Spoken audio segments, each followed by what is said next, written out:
I'd like to welcome you to this celebration of 25 years of ICL. We've planned a day of celebrating how ICL started and the influence it's been on our community and on us. We have distinguished guest speakers today. We're going to have lunch, and in the afternoon we'll have the class previews for the summer session and our annual ice cream social. So we hope that you can stay with us all day. President Cox, Dr. Edelbrock, and Dr. Kay, thanks to y'all for sharing your time and participating in our celebration. Kathy, became the 21st president of Young Harris College almost 9 years ago, back in 2007. And to say that she has led an unparalleled growth in this historic liberal arts college is to put it mildly. She has brought Young Harris from the 2-year status to the 4-year status, and in the process the faculty and staff at the college has more than doubled. The student body has more than doubled, and as far as new facilities go, it's just been phenomenal. And this facility here, the Rollins Campus Center, of course, is one of the great examples of that. Over 100 million in new facilities have been established in the time that Kathy has presided over the college. But I think even more important to me, because of my own academic background, is that in this process, 20 new baccalaureate degree programs and 22 minors have been established. That is just unreal. As a former member,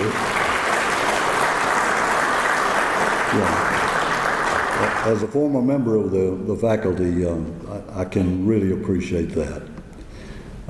But also, the college has gained NCAA Division II membership in our athletic program, and that was quite a process, I believe, Kathy, but you finally got there. And in the midst of all this, the college has still been able to remain true to its heritage as a United Methodist Church affiliated college. I'm delighted to present a person I consider to be a true friend and supporter of ICL, Young Harris College President Kathy Cox. Kathy.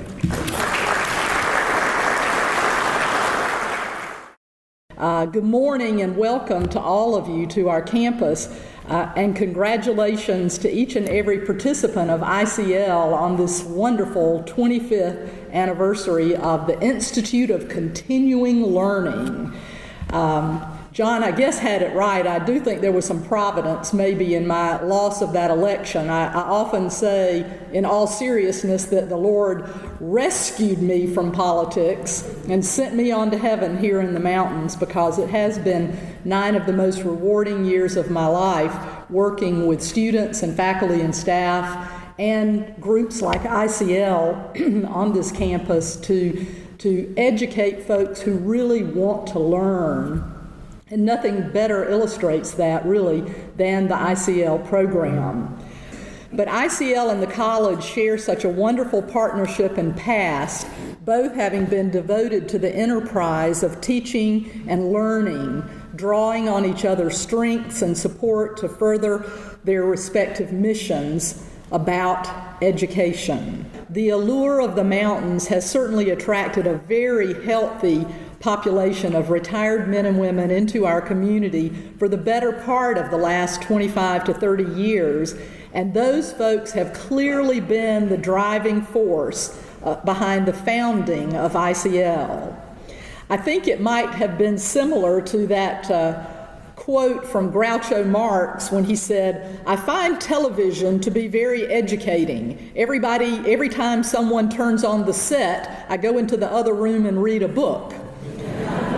And I suspect that the founders of ICL also said, we might be retired, but we aren't ready to quit anything, certainly not ready to quit learning. And their desire for lifelong learning, your desire for lifelong learning, has been the underpinning of what has grown into a year-round offering on a wide range of topics, utilizing the college's faculty, like our very distinguished professor, Dr. Eric Dickman, back here, who's one of our students' favorites, and the experienced knowledge base of retirees themselves as teachers of so many courses. In fact, if you want an illustration, I don't know that there is a better illustration of the wide range of courses than this summer's offerings, if you haven't looked at this, that range from courses on Plato, to be taught by Dr. Dickman, to pickleball. That covers the landscape of topics and courses. But remarkably, from the start, the founders of ICL decided not only to provide educational benefits to their students, but also to be a good partner and supporter of Young Harris College and its students. From 1992 going forward, ICL began making contributions to the college from the funds raised from class fees, donating in its first year of operations $1,000 to the construction of the Goolsby Building and $1,000 to the restoration of the Susan B. Harris Chapel for that centennial celebration. Over the following 25 years, ICL has contributed literally thousands of dollars to YHC scholarship funds, capital campaigns, travel abroad programs for students, the Campus Plaza project. Some of you may not remember, but there used to be literally a street that ran through the middle of campus. Cars drove through the middle of campus, but it was turned into our beautiful brick plaza during this time period, and ICL was a contributor to that effort. They've contributed to the Hemlock Project and our Beetle Laboratory run by Dr. Paul Arnold, contributed to the library, to the music department, to our Friends of the Arts program, and in recent years to the conversion of and to the installation of smartboard technology and computers in the classroom utilized by ICL. Now, would you like to guess over that 25-year period what all those contributions to this college have added up to? Anybody want to hazard a guess? More than $128,000. So happy anniversary to the youngest people I know, the lifelong learners of ICL. We at Young Harris College salute and congratulate you and look forward to the next 25 years of our solid partnership. Thank you very much.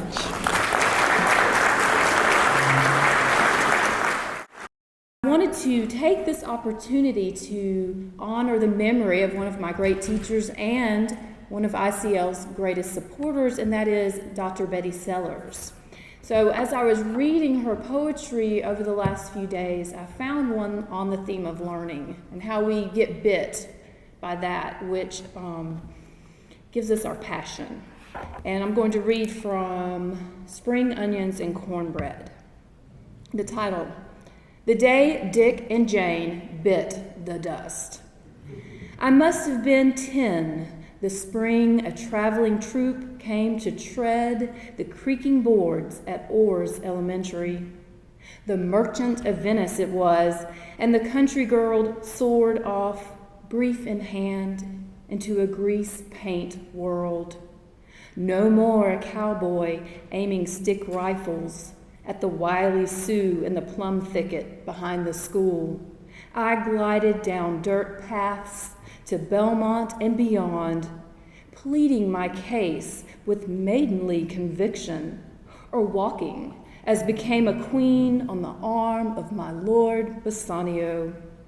It dropped again, that gentle rain, when my cousin, grown up with his newest hobby, covered the complete plays in white leather for my birthday. Portia had come to our house to stay, daily expounding the quality of mercy to Bess and Lou in the pasture, or the crayfish stirring up the mud in the bottom of Shoal Creek. I'm just going to read two of mine.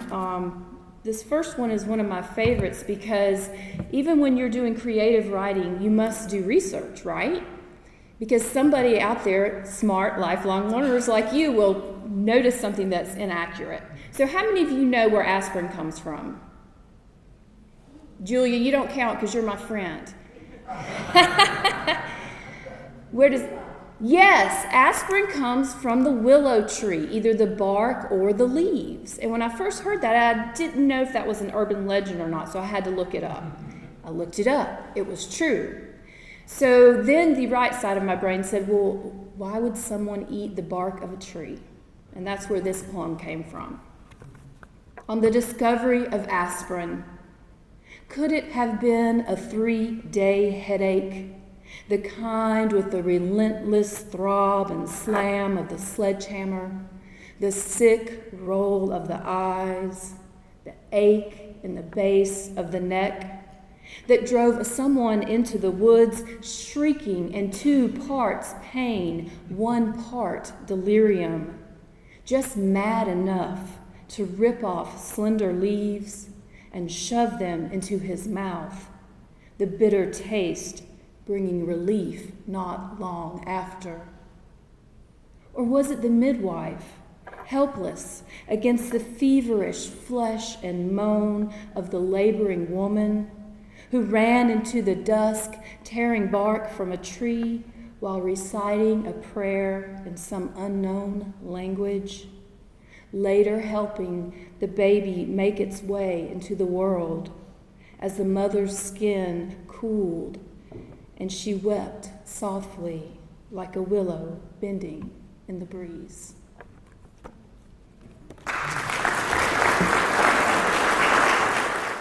I am a lifelong learner, hoping that I live much longer to learn much more. But last summer I had the pleasure of taking a poetry class from Rosemary Royster. And in 3 or 4 maybe hour and a half, 2-hour sessions, I catapulted into a much higher, I raised my own bar. And I'm very grateful to Rosemary and to ICL for that. I plan on coming back and taking some of the other courses that are available here. This poem is based on our modern day technology and computer dating and the other side of what do men really want. I have some lovely female young members of my family, and so I was sort of thinking about them and what do men really want? The name of the poem is Mail Order Bride.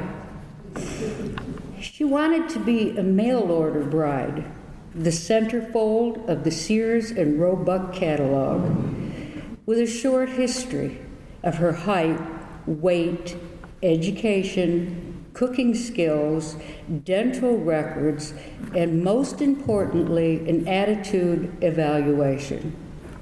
Her picture would show a gentle, smiling face, wearing a modest white blouse.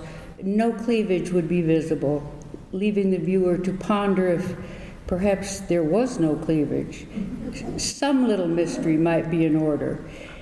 The awkwardness of courting eliminated, she advanced to desire, request, and deliver. Delivery would be the best part, as she would be delivered inside a cake, decorated with cupids aiming their bows and arrows at hearts scripted with his name. She had chosen this venue with its element of romance over speed dating, Christian mingling, and e-harmony, depending on chance as opposed to a computer's calculations. Dr. Edelbrock became Dean of the University of Alabama College of Continuing Studies in January 2015. An accomplished researcher earlier in his career, he is also Professor of Human Development and Family Studies. He oversees UA's online degree programs, continuing professional education, adult degree completion programs, high school dual credit initiatives, and the lifelong learning programs at OLLI at University of Alabama. He holds a doctorate from Oregon State University and a bachelor's degree from Western Washington State College. In his spare time, he enjoys wood carving with a primary focus on spoons, another subculture heard from, I just didn't realize.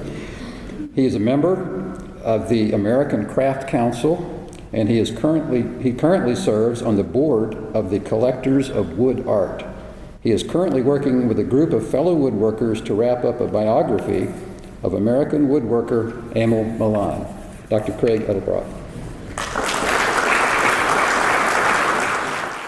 Well, thank you so much. It's great to be here today. Thank you for inviting me. I share a lot of interest with you here at the ICL. You know, we're committed to education, which is, of course, about helping people fulfill their potential and fulfill it throughout their entire lives. And I share with you your passion for lifelong learning. So it's exciting to be here today and to celebrate the 25 years of lifelong learning here at Young Harris College. And you know, you just have so much to be thankful for in this environment, for your founders to really have the foresight and the commitment and the work ethic to contribute and build and maintain a program like this. It's an exemplary lifelong learning program. And so to you, I say, well done. It's really been well done. It's a gem and has been extremely valuable. Dr. K, you had great commitment. I know 25 years ago you collaborated with Francis Evans and many other people to get the ball rolling, and what a great job it has been. So thank you so much for doing that. It's a great contribution. The thing you may never know in your life is how many lives it has touched, how many lives it's expanded and enriched over time. Every part of the country has great things to enjoy and to take advantage of, and great people. I particularly like the South because there's a certain sweetness. Southern hospitality is really real. It really is real. And there's a sweetness of speech. Southerners, I think, don't like to hurt anyone else's feelings. You're very sensitive to feelings. And so when a New Yorker would say, what the hell's the matter with you?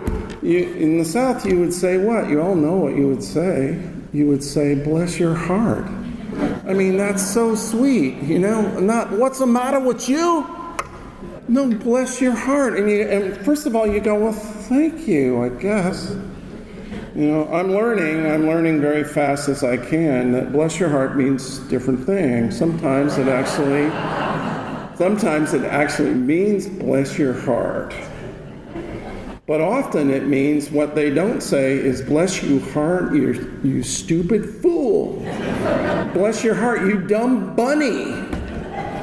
Bless your heart, I can't believe you fell for that. You know?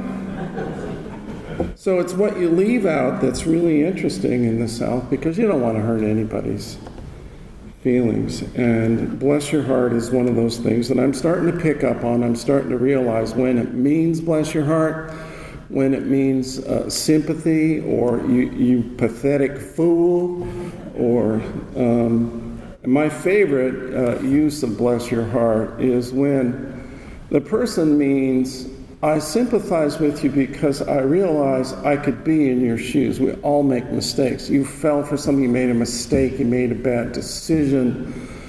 Bless your heart, because I've been there, we've all been there, we're human beings. To err is human, you know. To really screw up, you have to be a politician, I think. Sorry, no offense.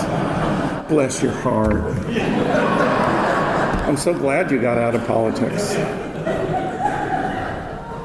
So, Anyway, I'm learning a lot about the South. I find people really very friendly. Last year, having been in Alabama for only 3 months, I was going to a meeting at Tanglewood Biological Research Station, which is down by Moundville, south of Tuscaloosa, and I couldn't find it. I got down there, I put in my GPS. Nope, no such thing. So I saw a guy come out to get his mail. I pulled up, rolled down my window, and I said,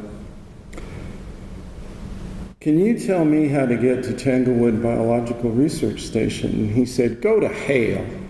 I said, "What?" And he goes, "Go to Hale. It's in Hale, Hale, Alabama." And I said, "Oh, okay." He said, "You know where Hale is?" I said, "No, I don't. I'm new around here." He said, "You drive a couple miles down there, you're going to see a yeller dog, and you're going to take a left." And I said, "A yeller dog?" Now, I knew what yeller dog meant because of Old Yeller. Remember that?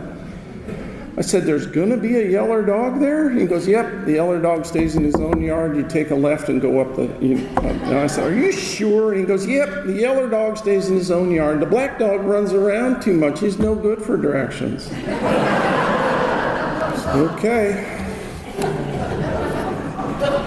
You drive up that road, you come to a gate. Now, you got the code? And I said, "No, I don't have a code." He goes, "Okay, the code's 0825. And I said, "You know the code?" He goes, "Yeah, everybody knows the code. The paper boy, the pizza delivery guy, the landscape service, they all know the code." And I said, "What do you have a gate for if everybody knows the code?" And he said, "To keep out foreigners." "What are foreigners?" I said, stupidly, bless my heart. "Anybody that's not from Hale." I said, "Okay." So I've learned a lot of these things that, there's a lot of sweetness, a lot of support among community, a strong sense of country and love for America, a strong sense of community, great love for family, and a great sweetness and concern about other people's feelings. We have to also, in addition to continuing to stay active, socially engaged, and to keep learning, acquiring new skills, we have to stay creative, and we have to engage in poetry, and we have to engage in creative writing and painting and arts and crafts. Many of America's great writers, poets, artists, folk artists, and crafters didn't get started until later in their lives.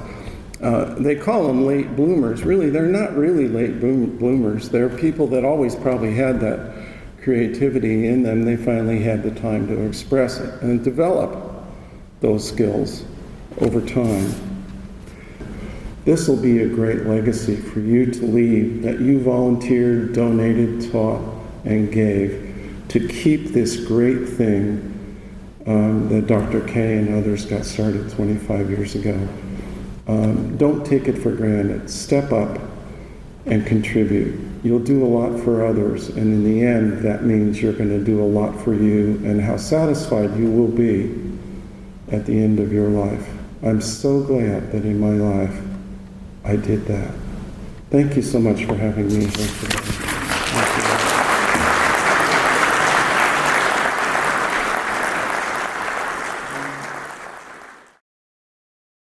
ICL is, of course, is special to me.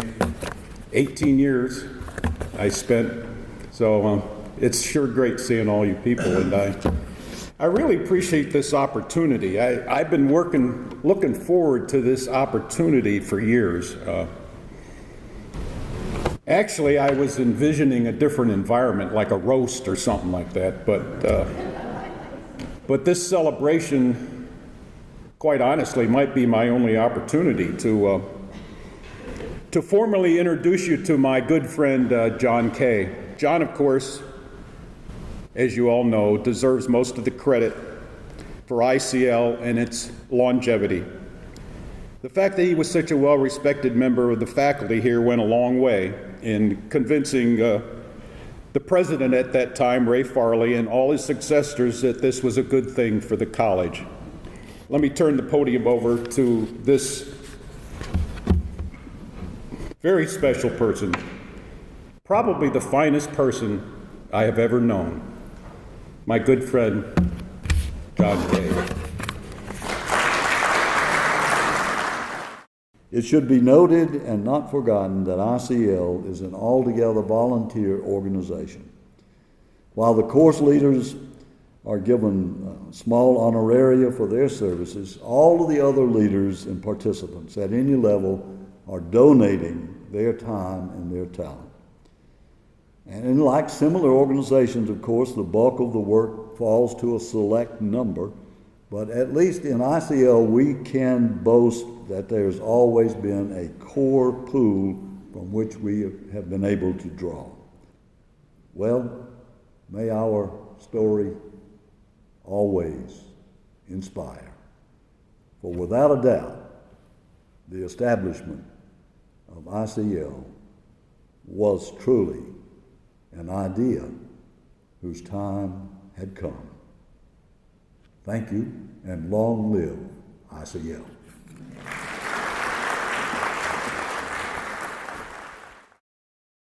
Well, the interesting thing was Emery and I both were kind of dragged in the early days when it was just beginning. And they wanted us to teach things that I didn't think people would be interested in, like drawing hands and feet.